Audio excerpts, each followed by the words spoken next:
Shalom saudara-saudara sekalian, kita akan melanjutkan pelajaran kita mengenai grace. Dan saudara, pada hari ini topik yang kita akan sama-sama renungkan adalah Grace is Holiness. Grace is Holiness. Nah, mari kita akan melihat mengapa grace itu holiness. Kita semua sudah belajar pada minggu yang lalu bahwa grace itu bukan hanya sesuatu seperti dalam 2 bulan ini kita akan sama-sama mempelajari bahwa grace not a thing. Grace is not just a thing. Okay? Jadi grace itu bukan a thing, tetapi grace itu adalah the person of Jesus Christ sendiri. Sebab itu kalau saya mau mengulangi lagi ayat-ayat yang saya berikan pada minggu yang lalu supaya mengingatkan saudara bahwa di sini kita melihat bahwa sebelumnya ada di dalam Yohanes 1 ayat yang pertama dikatakan bahwa pada mula pertama adalah firman. Firman itu bersama-sama dengan Allah dan firman itu adalah Allah sendiri. Di dalam ayat 14-nya kita akan melihat Yohanes 1 ayat 14 mengatakan begini. And the word, firman itu became flesh and dwelt among us. And we beheld his glory, the glory as the only begotten of the Father, full of grace and truth. Ini yang seringkali kita miss, saudara-saudara. Kita tahu bahwa Yesus adalah anak Allah yang turun ke dalam dunia ini, datang ke dalam dunia ini untuk menanggung dosa dunia, untuk mati bagi kita, menerima hukuman untuk kita dan sebagainya. Kita percaya itu semua. Tetapi yang sering kali kita miss adalah bahwa pada waktu Yesus datang ke dalam dunia ini, dia bukan hanya the person of Jesus saja, tetapi dikatakan bahwa dia itu datang dengan full of grace and truth. Full of grace and truth. Nah, inilah yang sering kali kita miss. Nah, pertanyaannya, mengapa Yesus datang full of grace and truth? Sebab grace inilah yang Tuhan ingin berikan kepada manusia. Grace ada di dalam the person of Jesus dan dia ingin memberikan grace ini kepada manusia. Apakah grace itu? Saudara, grace itu atau anugerah atau kasih karunia itu berisi banyak sekali hal yang Tuhan mau berikan pada kita. Di dalam grace itu ada pengampunan. Di dalam grace itu ada pengudusan. Di dalam grace itu ada kelimpahan. Di dalam grace itu ada healing, ada kesembuhan. Di dalam grace itu ada pelepasan. Kita bisa di set free by the grace of God. Di dalam grace itu ada banyak berkat-berkat, segala macam berkat yang kita butuhkan. Dan di dalam grace itu ada sukacita, ada damai sejahtera. Itu semua di dalam grace. Nah, sekarang saudara-saudara, dikatakan kemudian di dalam Yohanes 1 ayat 16 dikatakan begini. And of his fullness we have all received and grace for grace. Di dalam kepenuhan Yesus kita semua receive grace for grace. Jadi kita diberi grace, diberi grace oleh Tuhan. Jadi apapun yang kita butuhkan di dalam hidup ini Tuhan berikan kepada kita through his grace. Itu. Nah, jadi kita melihat sekarang di sini kalau Tuhan memberikan grace-nya kepada kita, kita semua orang yang sudah menerima Yesus sebagai Tuhan dan juru selamat kita. Kita percaya bahwa Yesus datang ke dalam dunia ini, dia adalah Allah yang turun ke dalam dunia ini.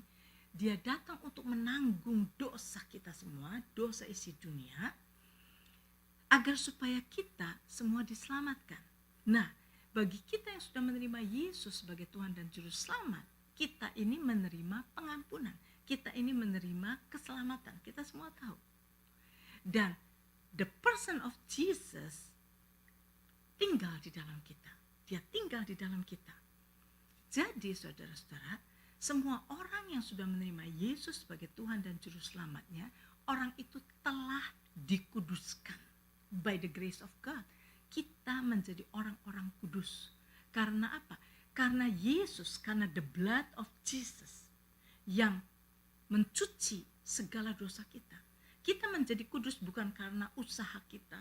Kita menjadi kudus bukan karena kehebatan kita, karena jerih payah kita. Nothing to do dengan kita. Kita dikuduskan by the blood of Jesus. Karena pengorbanan Yesus di kayu salib itu, maka barang siapa yang mengakui Yesus sebagai Tuhan dan Juru Selamatnya, orang itu dibersihkan oleh darah Yesus, menjadi kudus. Kita menjadi orang-orang kudus. Nah sekarang saudara, Tuhan bukan hanya memberikan kepada kita permulaan baru saja. Tuhan tidak hanya berkata, oke, sekarang engkau sudah terima aku sebagai Tuhan dan Juru Selamatmu, sekarang aku kuduskan engkau. Nah, sekarang setelah engkau kudus, oke, jalan sekarang. Berjalanlah di dalam kekudusan. Tidak, saudara.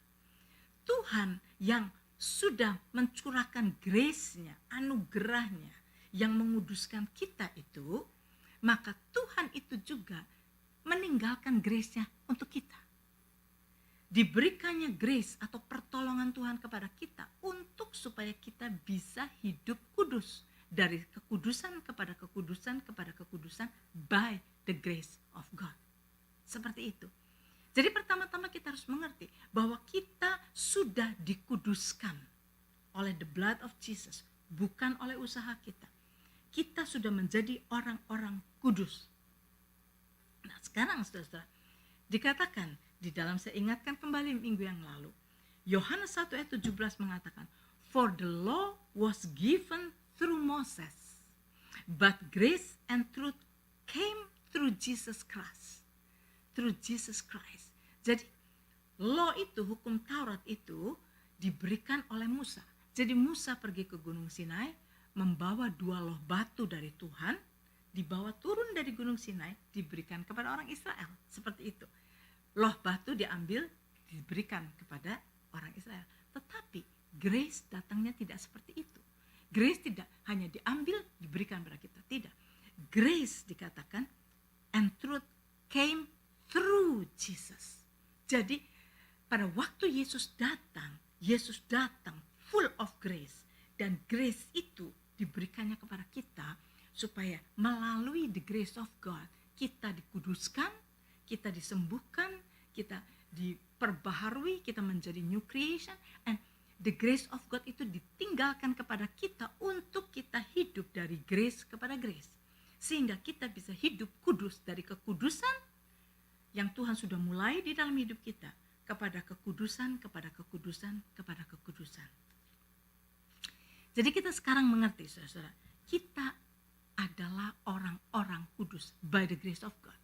Grace is holiness. Grace itu yang menguduskan kita. Dan grace itulah yang memberikan kepada kita kekuatan untuk bisa hidup dari kekudusan kepada kekudusan, kepada kekudusan, kepada kekudusan. Jadi kita ini sudah orang-orang kudus.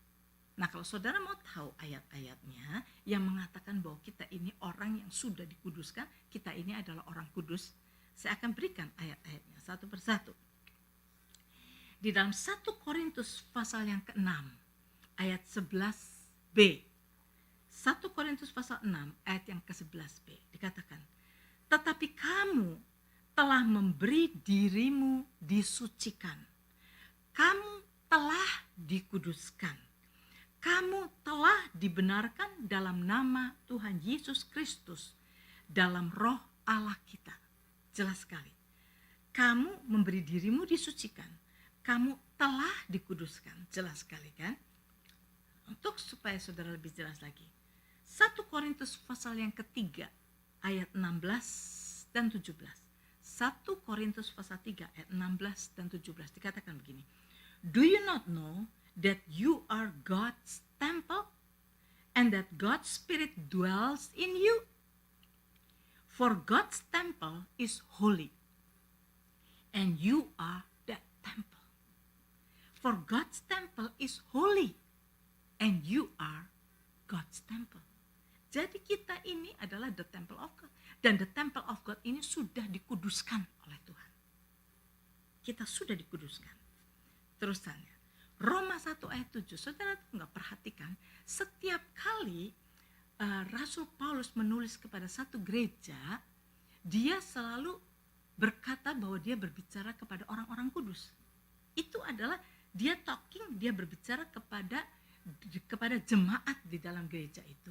Dan dia katakan mereka itu adalah orang-orang kudus. Sebab itu mari kita lihat ayat-ayatnya. Roma 1 ayat 7. Roma 1 ayat 7. Rasul Paulus menulis surat kepada orang jemaat di Roma. Dia berkata begini, kepada kamu sekalian yang tinggal di Roma, yang dikasihi Allah, yang dipanggil dan dijadikan orang-orang kudus. Kasih karunia menyertai kamu, grace to you, dan damai sejahtera dari Allah Bapa kita dan dari Tuhan Yesus Kristus. Jadi di sini katakan, Rasul Paulus berkata, aku menulis kepada kamu sekalian yang tinggal di Roma, yang dikasihi Allah, yang dipanggil dan dijadikan orang-orang kudus.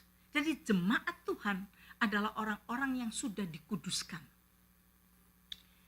Teruskan, Rasul Paulus menulis kepada Korintus, jemaat di Korintus. 1 Korintus pasal yang pertama ayat yang kedua.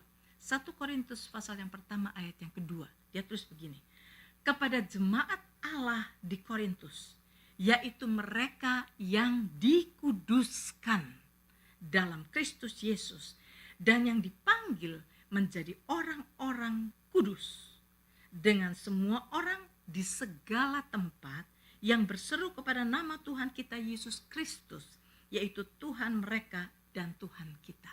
Sekali lagi, jemaat di Korintus pun dikatakan oleh Rasul Paulus sebagai orang-orang yang dikuduskan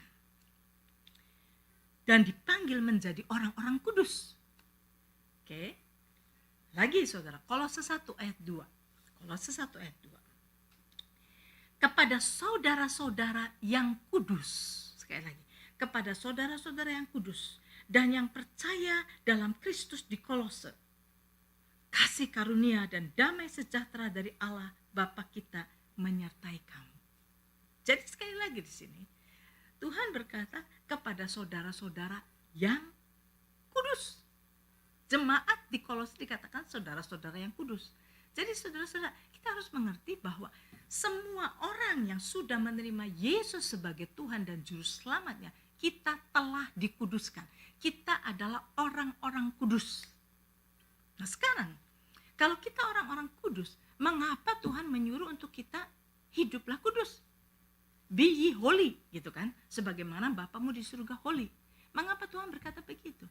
Saudara, Tuhan berkata begitu hanya untuk mengatakan begini, saudara, kamu ini telah menjadi orang-orang kudus. Karena dengan darah Yesus kamu telah dikuduskan. Sebab itu hiduplah sebagaimana kamu adanya. Hiduplah sebagaimana kamu adanya. Kalau kamu sudah menjadi kudus, kamu sudah dikuduskan, hiduplah sebagai orang yang kudus. Sebagaimana adanya kamu. Nah, jadi saudara, kekudusan bukanlah suatu perintah yang Tuhan katakan begini. Oke, kamu sudah dicuci dengan darah Yesus. Nah sekarang, you better hidup kudus. Dengan kamu hidup kudus, maka kamu mempertahankan keselamatanmu. Kalau kamu tidak kudus, maka kamu akan kehilangan keselamatanmu. Bukan seperti itu, saudara. Itu yang diberitakan oleh orang-orang yang percaya kepada perjanjian baru, tetapi masih melihat perjanjian baru dari perspektif perjanjian lama. Orang yang masih mix antara grace and law, orang yang masih mencampur baurkan antara grace and law, mereka akan berkata begitu, kamu harus hidup kudus. Sebab kalau kamu tidak hidup kudus, kamu akan kehilangan keselamatanmu. Padahal tidak seperti itu. Saudara, ada seorang hamba Tuhan yang berkata begini, Dr. Martin Lloyd Jones. Dia berkata begini, holiness is not something we are called upon to do in order that we may become something. It is something we are to do because of what we already are. Sekali lagi saya katakan. Ya. Martin Lloyd Jones berkata begini, holiness is not something we are called upon to do in order that we may become something. It is something we are to do because of what we already are. Jadi karena kita ini sudah dikuduskan, maka hiduplah kudus sebagaimana kita adanya. Itu yang Tuhan mau. Itu yang Tuhan mau. Lalu Tuhan, jadi sekarang kita mulai berpikir, lah kalau begitu, kenapa, mengapa ada perkataan, kerjakanlah keselamatanmu. Bukankah kita disuruh mengerjakan keselamatan kita? Karena kita sudah diselamatkan, kita harus kerja keras supaya kita tidak kehilangan keselamatan kita. Bukankah kita harus kerja keras supaya kita tidak kehilangan keselamatan kita? Kita harus hidup holy, kita harus hidup obedient supaya keselamatan kita tidak hilang. Maksudnya begitu? Saudara-saudara, saudara baca mengenai keselamatan itu, oke? Di dalam Filipi pasal yang kedua. Filipi pasal yang kedua. Katakan begini. Ayat 12. Hai saudara-saudaraku yang kekasih, kamu senantiasa taat. Karena itu tetaplah kerjakan keselamatanmu dengan takut dan gentar. Bukan saja seperti waktu aku masih hadir, tetapi terlebih pula sekarang waktu aku tidak hadir. Itu kan ayatnya. Nah, saudara baca di dalam bahasa Inggrisnya, saudara. Therefore, my beloved, as you have always obeyed, not as in my presence only, but now much more in my absence, work out your own salvation with fear and trembling. Jadi dikatakan di sini, perkataan di dalam bahasa Indonesianya, kerjakan keselamatanmu, itu di dalam bahasa Inggrisnya adalah work out your own salvation. Work out your salvation. Nah, maksudnya apa? Saudara, kalau saudara mengerti perkataan work out di dalam bahasa Inggris itu adalah exercise, gitu kan? Kalau saudara mau, misalnya saudara mau pergi ke gym, biasanya saudara berkata, saya mau pergi work out, gitu kan? Work out itu maksudnya apa? Mau pergi untuk exercise. Work out itu exercise. Nah, saudara begini. Setiap kita diberi oleh Tuhan, setiap manusia diberi oleh Tuhan muscle, semua ada muscle, ada urat-urat di dalam tubuh kita. Untuk apa? Untuk membuat kita bisa berfungsi. Tanpa urat, tanpa muscle, kita nggak bisa berfungsi karena tidak ada tenaga. Di dalam muscle dan di dalam urat-urat yang ada pada tubuh kita, inilah letaknya tenaga. Tetapi saudara, kalau kita mau mempunyai tenaga yang kuat, apa yang harus kita lakukan? Workout, exercise. Pakai muscle kita ini, pakai dengan sebisa-bisanya. Makin lama muscle yang di exercise ini makin kuat. Saudara tahu, saya kalau melihat cucu saya, Joel dan Nesa itu, mereka itu latihan, ini karate, saudara, karate. Seminggu tuh bisa 3 kali, bisa 4 kali karate. Nah, karena mereka karate, di sana mereka dilatih untuk push up 40 kali, 50 kali. Mereka dilatih untuk crawl dengan cara tertentu supaya muscle-musclenya bergerak. Dan sekarang saya bisa lihat, Joel itu baru umur 10, tapi saya tahu kuat sekali. Dia kuat, pasti kalau udah pukul orang itu kuat sekali. Lebih kuat dari tenaga saya yang sudah umur sekian puluh. Nah saudara, kenapa? Karena dia latihan, workout. Nah sekarang, apa hubungannya workout itu dengan salvation kita, dengan keselamatan kita? Nah ini yang kita perlu mempunyai suatu gambaran.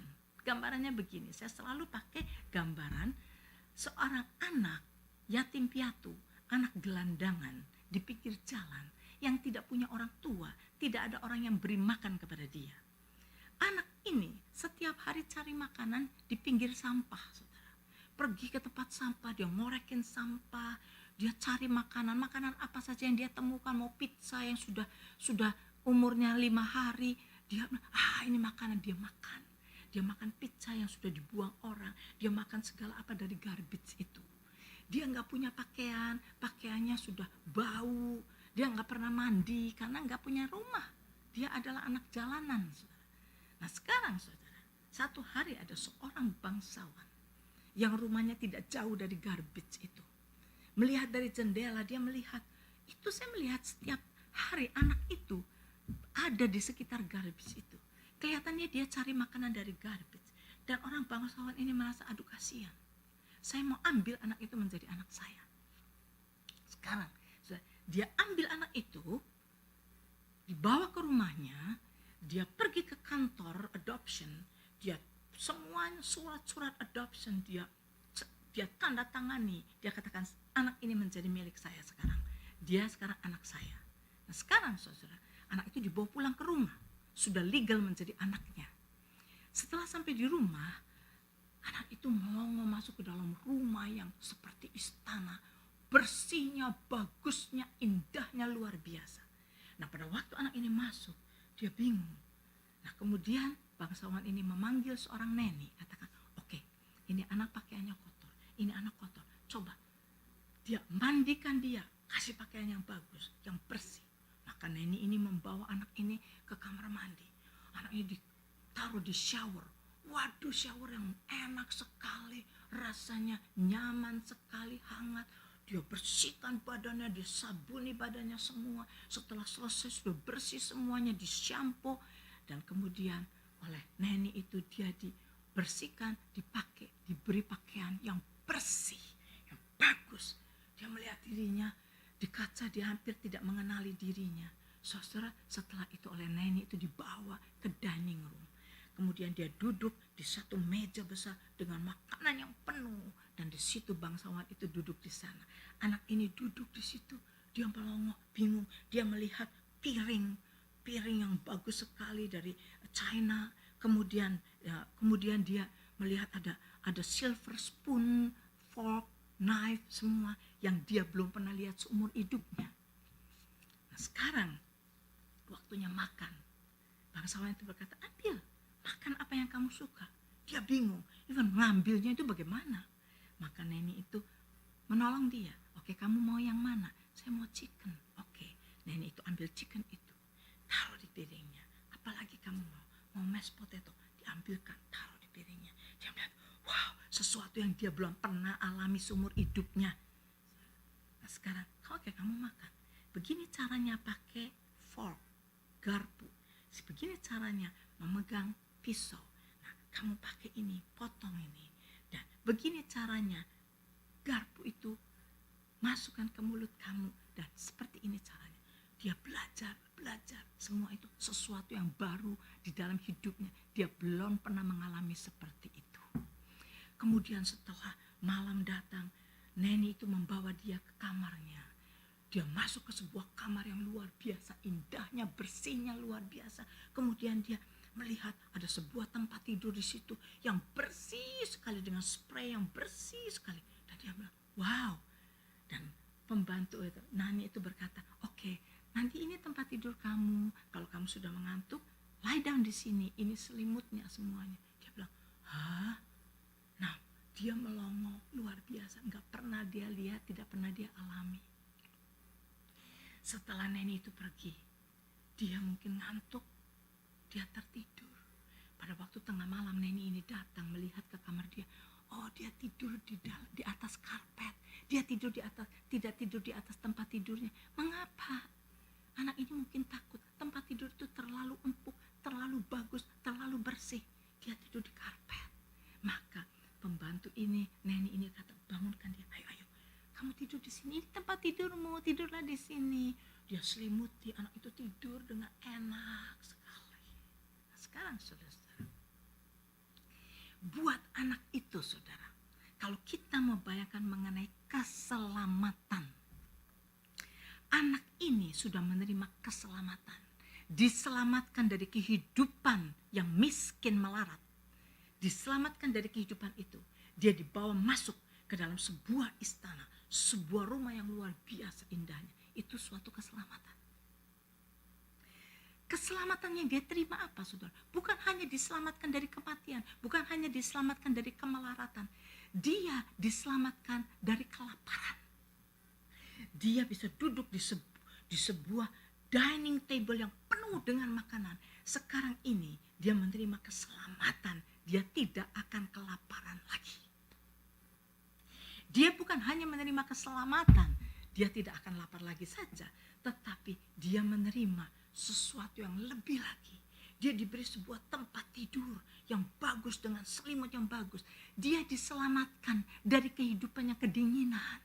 Setiap malam dia kedinginan di luar. Sekarang dia diselamatkan dari rasa kedinginan itu. Dan sekarang dia bisa tidur di satu tempat tidur yang hangat, yang enak. Saudara, dia menerima keselamatan demi keselamatan demi keselamatan demi keselamatan dari seorang yang melarat di pinggir garbage menjadi seorang yang tinggal di sebuah istana yang luar biasa. Dia diselamatkan dari kelaparan, dia diselamatkan dari kematian, dia diselamatkan dari kehidupan yang dingin, dia diselamatkan dari semua. That is salvation, that is keselamatan, saudara. Nah sekarang setelah dia diselamatkan, ada di dalam suatu tempat tinggal yang luar biasa. Apa yang harus dia lakukan? Kerjakan keselamatan. Dengan kata lain, exercise your life yang sudah diselamatkan itu. Hiduplah sebagai orang yang selamat. Dengan kata lain, kalau kamu sudah diselamatkan dari kelaparan, sekarang kamu bisa duduk di atas, menghadapi suatu dining table yang penuh dengan makanan. Exercise yourself untuk hidup dengan bisa mengambil makanan itu, berani mengambil makanan itu, berani mencicipi semua makanan yang sudah ada di situ. Exercise your salvation dari kelaparan. Kalau kamu sudah diselamatkan dari situ, pada waktu kamu mau tidur, exercise your salvation dari kehidupan yang kedinginan. Sekarang hiduplah berani tidur di sebuah tempat tidur yang soft dan yang warm. Exercise your salvation di dalam kehidupan yang warm. Melatih dirimu sendiri untuk hidup sebagai anak raja, sebagai anak bangsawan. Latih dirimu untuk bisa mencicipi segala hak yang sudah diberikan kepadamu. Melatih dirimu untuk hidup sebagai anak bangsawan.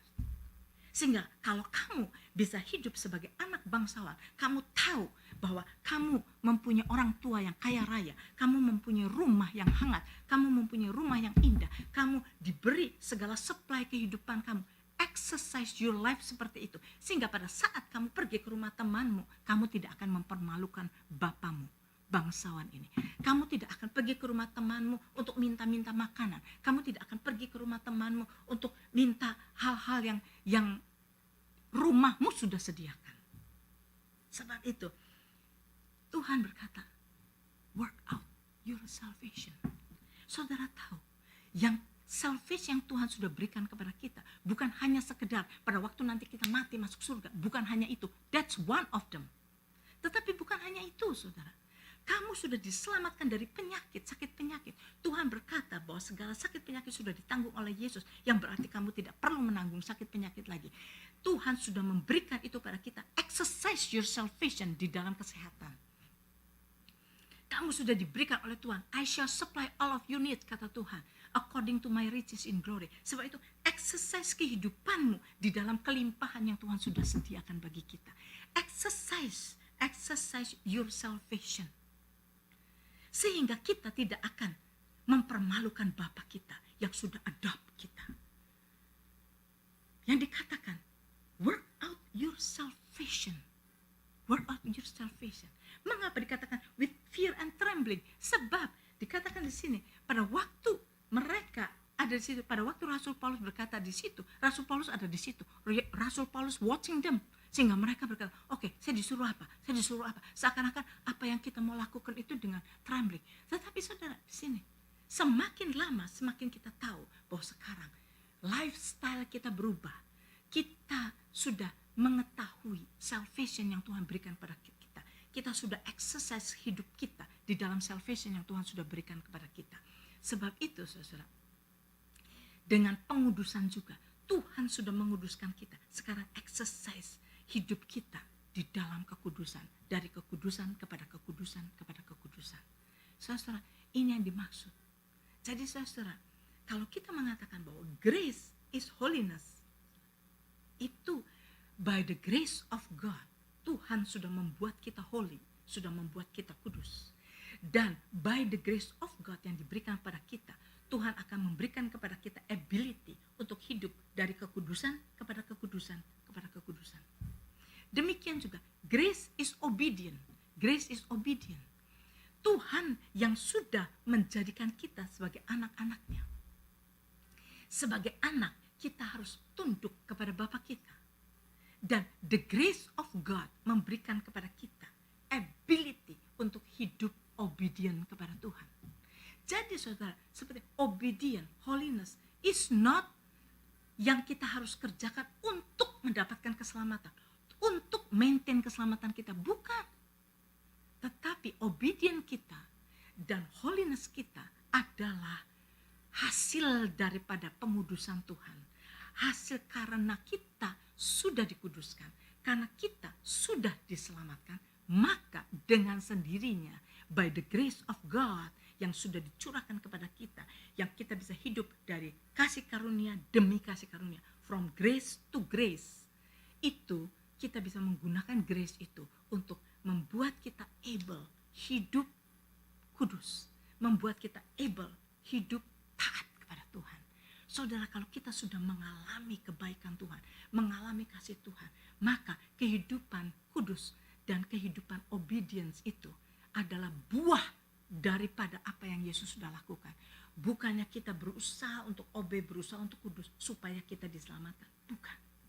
Tetapi karena kita sudah dikuduskan, karena kita sudah menerima kasih Tuhan, maka dengan sendirinya kita akan hidup kudus by the grace of God, dan kita akan hidup obedient by the grace of God. Jadi kita mengerti sekarang, saudara, what is it? The grace of God adalah good news yang Tuhan berikan kepada kita, Tuhan sediakan bagi kita untuk kita bisa hidup sesuai dengan kehendak Tuhan. Itulah the grace of God. Dan kalau kita hari ini sedang membicarakan mengenai grace is holiness, kita tahu. Nanti saudara, sebenarnya mengenai holiness itu ada yang lebih dalam lagi. Holiness is not karena kita tidak berdosa, bukan hanya itu. Holiness itu adalah kalau kita hidup di dalam sesuai dengan panggilan yang Tuhan sudah tetapkan buat hidup kita. Itu, tetapi itu nanti lain kali kita akan belajar mengenai itu. Tapi yang penting kita sudah dikuduskan oleh Tuhan. Kita adalah orang-orang kudus. Barang siapa sudah terima Yesus adalah orang yang sudah dikuduskan by the blood of Jesus. Kita adalah orang kudus. Sebab itu Tuhan katakan, hiduplah kudus. By the grace of God, kita akan hidup dari kekudusan kepada kekudusan. Kita tidak akan hidup kudus, kemudian dosa, kemudian kudus, kemudian dosa. Tidak. Tapi kita akan hidup dari kekudusan kepada kekudusan kepada kekudusan. Nah, saudara, sampai di sini dulu pelajaran hari ini. Kita akan teruskan pada saat yang akan datang. Dan saya harap saudara bisa merenungkan firman ini, sehingga saudara tahu bahwa yang dimaksud dengan work out your salvation itu bukan to maintain salvation kita supaya kita tidak kehilangan salvation, tetapi work out, hidup di dalam anugerah yang Tuhan sudah sediakan bagi kita. Latih diri kita untuk mengalami anugerah Tuhan itu, untuk mengalami the grace of God demi the grace of God dalam hidup kita. Sampai di sini dulu.